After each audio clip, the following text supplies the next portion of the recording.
ko dahil magre-release tayo ng sarili kong Grab unit! Let's go!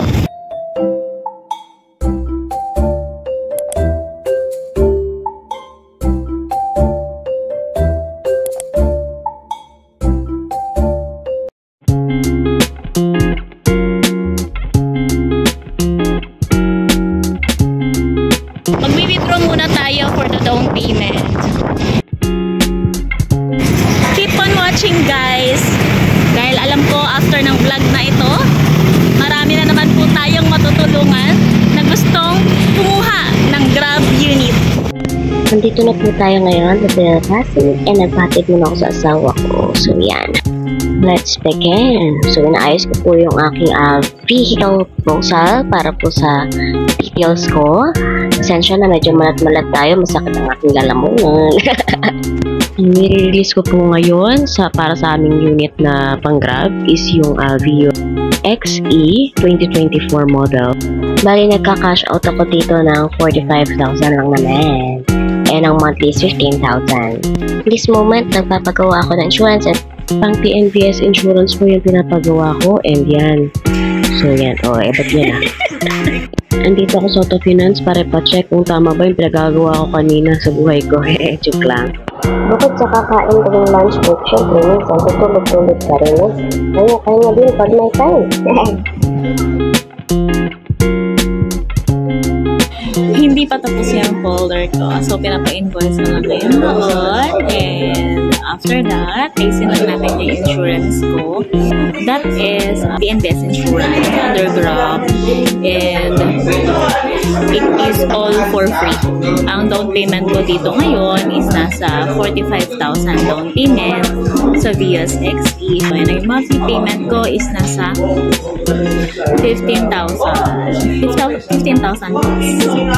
So, ganun din naman. Kung halimbawa kayo ay magpa-release sa akin ng Vios XE at mas gusto niyo ng low monthly, kaya namang mag-down kahit paano, mag-ready po kayo at least 50,000 para po ma-release natin yung unit natin ng mas mababang down payment po. And I chose na 21% yung aking down payment para mas bumaba po yung aking monthly. And wala po akong naging co-borrower dito. So, ako lang yung pipirma sa lahat ng mga documents. And after that, kapag tapos na lahat, check ko yung unit ko. If okay na, then turn over na tayo sa unit ko. Inantay ko lang yung baby ko ngayon. Siyempre, mamaya picture take na tayo. See you there!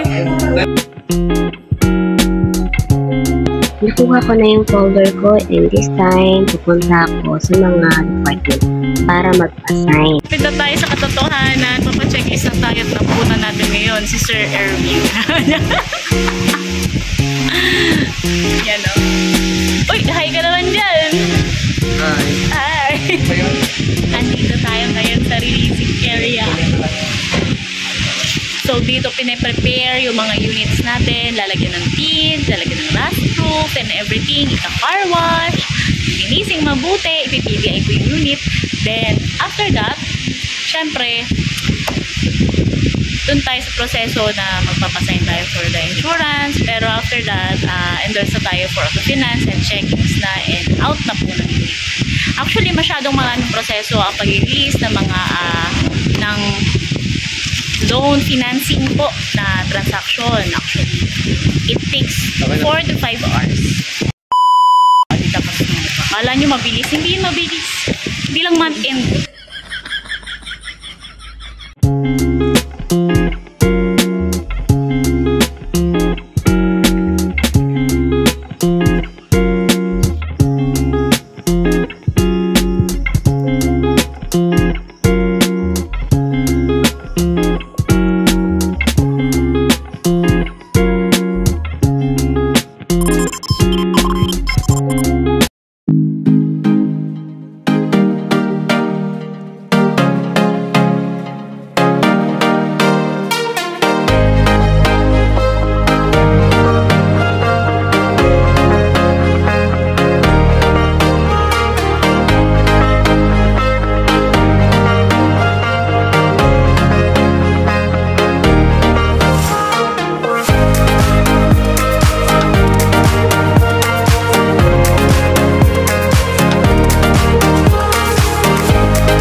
open na bangko. Kung sabi na lang natin, naka-tie up yung PFS sa Grab.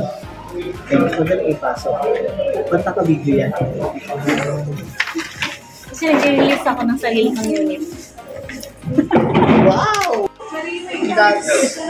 Ito yung pinakamalakas sa Grab eh. Alam niyo po ba meron niyang 7 unit sa Grab? At nag-release pa siya ng ngayon. Pangalawa lang yan. Joke. Ay, mukha mo. Pangalawa lang daw, pero sa pangalan niya. Yung iba daw sa iba. Pero sa kanya pa rin yun. Kaya guys, kumuha na kayo ng pang-Grab. Pag-hinihintay.